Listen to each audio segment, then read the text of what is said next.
જય સદગુરુદેવ। માનવ મહિમા ભાગ 83। સાચા હીરાની કિંમત તો ઝવેરી હોય તે જાણે, બાકી કાચના ચમકતા ટુકડાને સાચા હીરા માની લે છે। એટલે પરમાત્માના સત્ય જ્ઞાની અને 84 લાખીઓનીમાં જન્મ મરણમાં ફેરવનાર જ્ઞાની આ બંનેમાં સુગરા હોય તે જ જાણે છે। બાકી નુગરા તો ચમકતા જ્ઞાનની વાત કરનારને પરમાત્માનો જ્ઞાની સમજી બેસે છે। પરમાત્માના સત્ય જ્ઞાની અને અજ્ઞાની છતાં જ્ઞાની થઈને બેઠો હોય તે બંનેમાં આસમાન પાતાળ જેટલો ફરક હોય છે। જોકે તે માટે અમને બાનારૂપી બનાવી અને આ જાહેર લખાણ ઈશ્વર કરાવે છે।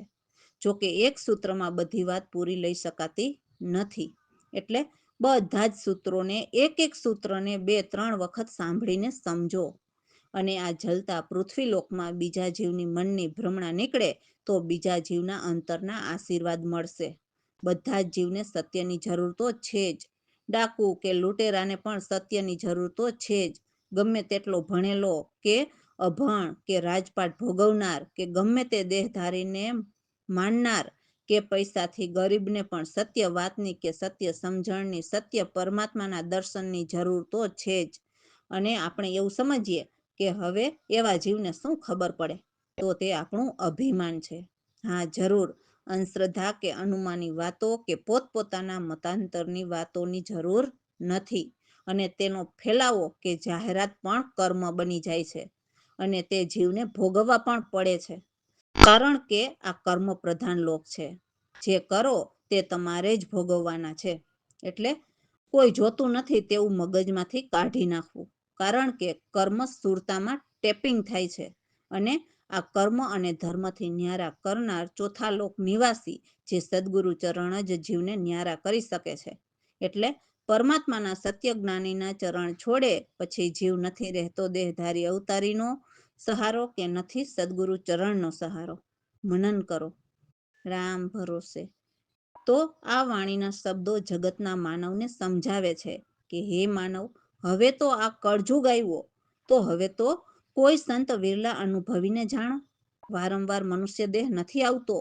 હે માનવ, સદગુરુએ આપેલ રામ નામના વચન પાકા કરો, એ જ મુક્તિનું મુખ્ય ધામ છે।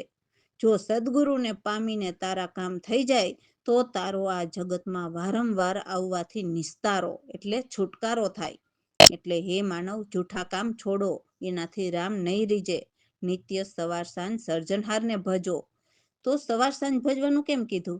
તો એટલા માટે કીધું કે સવારે એકદમ શાંત વાતાવરણ હોય છે અને સાંજના સમયે એટલે સૂરજનું આથમવું અને ચંદ્રનું આગમન થવું, એ બંને વચ્ચેનો સમય બહુ જ ઉત્તમ છે। તો એ સમયે સુરતા ભજન કરવું બહુ જ ઉત્તમ છે, તેમ સદગુરુ સમજાવે છે, જેને આપણે સંધ્યા ટાઈમ કહીએ છીએ। જે પ્રભુના નામ વિના ખોટા હેત કરે છે એ જરૂર 84ના દંડ ભોગવે છે અને વળી જઈ ફરી લોહી માંસના દેહ વચ્ચે ઊંધા લટકે પણ પાછા ન હટે, અથવા તો ખોટી લાડો ન છોડે। હે માનવ, આ મનુષ્ય અવતાર હાથ આવ્યો છે તો બગડેલી વાતની બાજી સુધારો।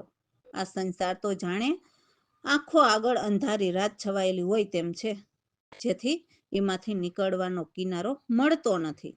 દાસલાલ કહે છે કે હું તું સાચું કહું છું કે હે નર, મારી વાત માની લ્યો અને સત્યજ્ઞાની સદગુરુ પ્રવીણરામને સમજી લ્યો, જેથી અંધારી રાત પણ અજવાળી બની જશે, એટલે ભ્રમના અંધારા મટીને અજવાળા થશે। જય સદગુરુદેવ। હવે તો જાણું રે વિરલાયનું ભવી સદગુરુને, વારંવાર મનુષ્ય જન્મ નહીં આવે, મુખથી બોલો હરિનું નામ, મુક્તિ નાચે મુખ્ય ધામ, કોઈ તારો લાગે દામ, થાય નિસ્તારો રે। હવે તો જાણો રે વિરલાય અનુભવી સદગુરુને, છોડો સહુ જૂઠા કામ, એનાથી નહીં રામ રાજી, ભજો નિત્ય સવાર સાંજ સર્જનહાર રે।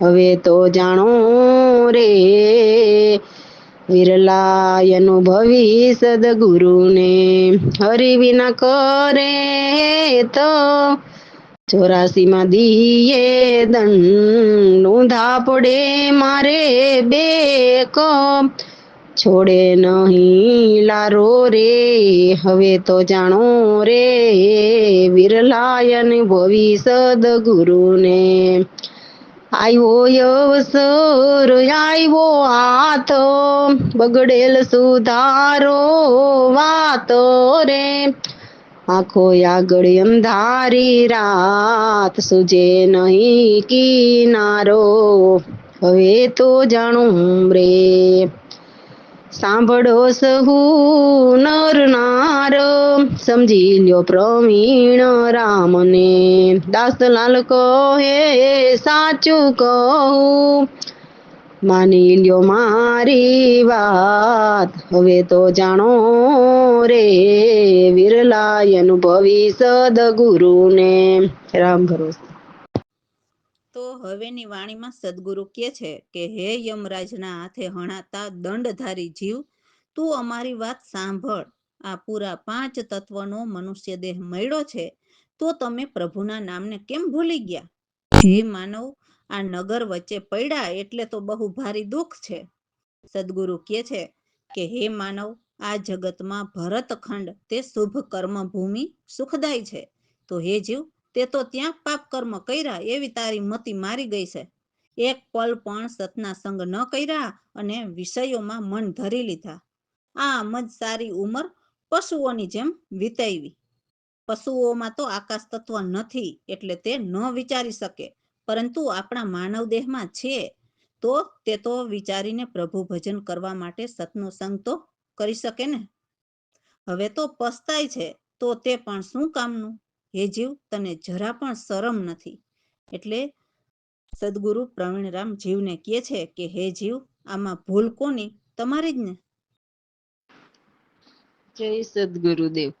દંડધારી યમરાજ કહે સાંભળ જીવ તું વાત અમારી જી હે સાંભળ જીવ તું વાત અમારી મનુષ્ય તન તમને મળ્યા કેમ હરી નામ ભૂલ્યાજી કેમ હરી નામ ભૂલ્યાજી પડ્યા નગર વચ્ચે દુઃખ ભારીજી સાંભળ જીવ તું વાત અમારી આ ભારત ખંડ જગમાતે શુભ કર્મે ભૂમિ સુખદાયી ત્યાં કર્યા પાપ મોતી મારી જી સાંભળ જીવ તું વાત અમારી જી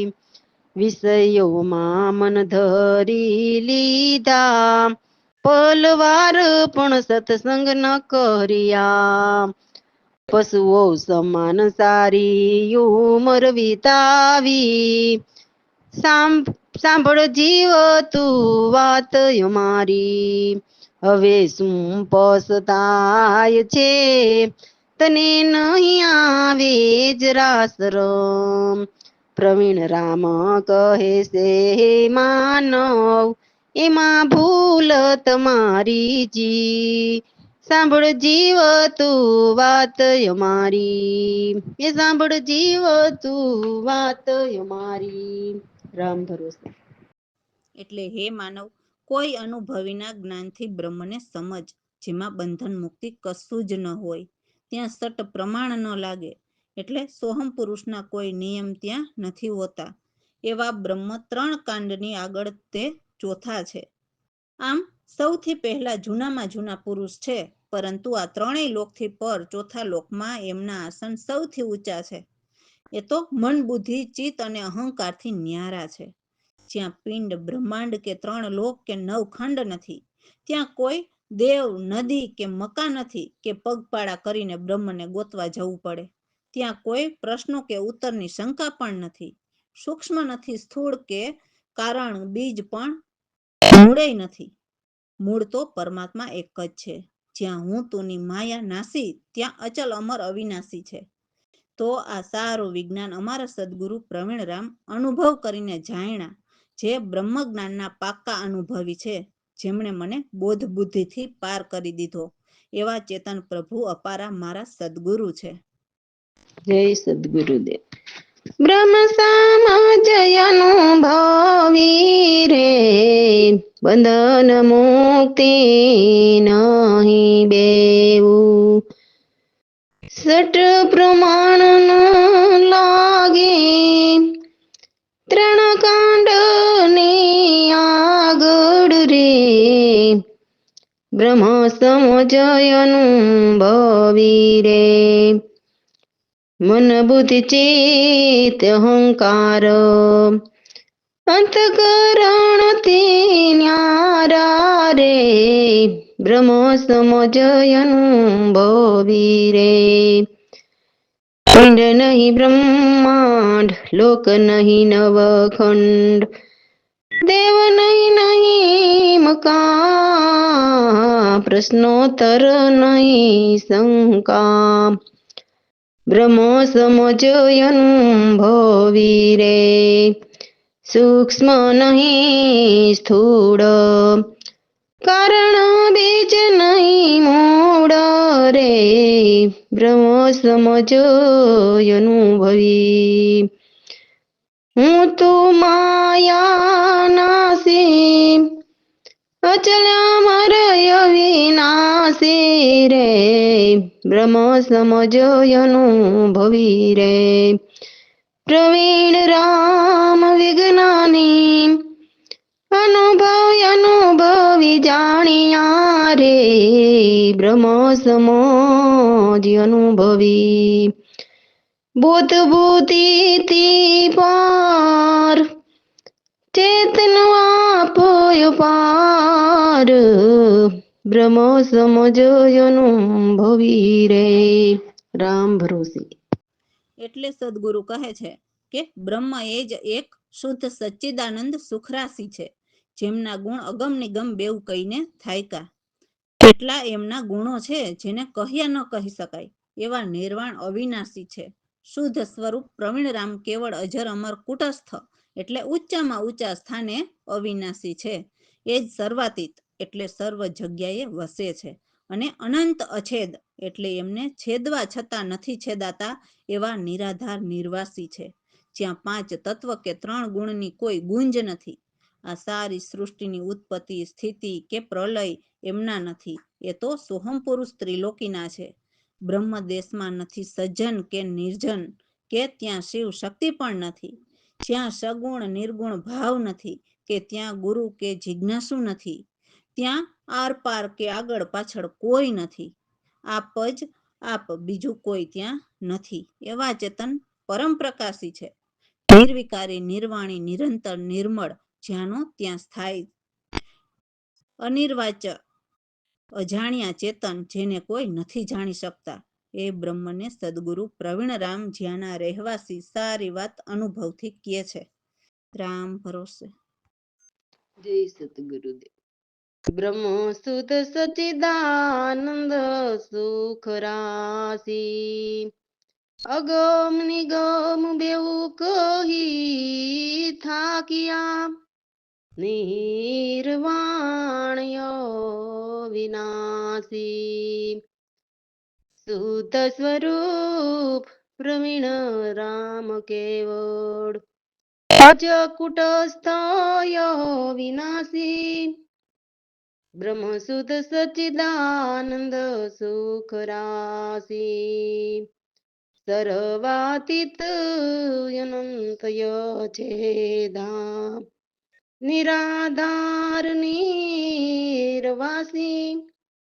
બ્રહ્મ શુદ્ધ સચિદાનંદ સુખ રાશી, પાંચ તત્વ ત્રણ ગુણ જ્યાં નહીં, ઉત્પત્તિ સ્થિત નહીં એની.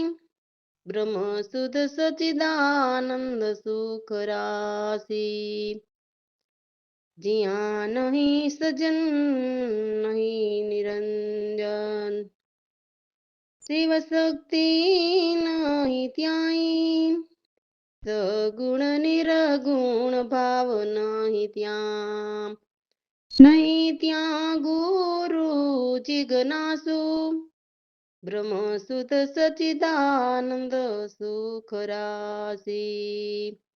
આર પાર નહીં, આગળ પાછળ નહીં, આદિ અંત નહીં ત્યાં, આપ જ આપ બીજું કોઈ નહીં ત્યાં, ચેતન પરમ પ્રકાશી, બ્રહ્મ સુત સચિદાનંદ સુખ રાશી.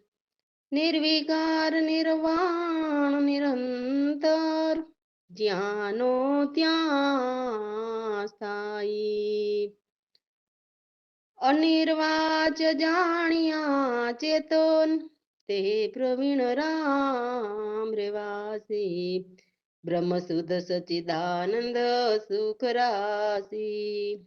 રામ ભરોસે.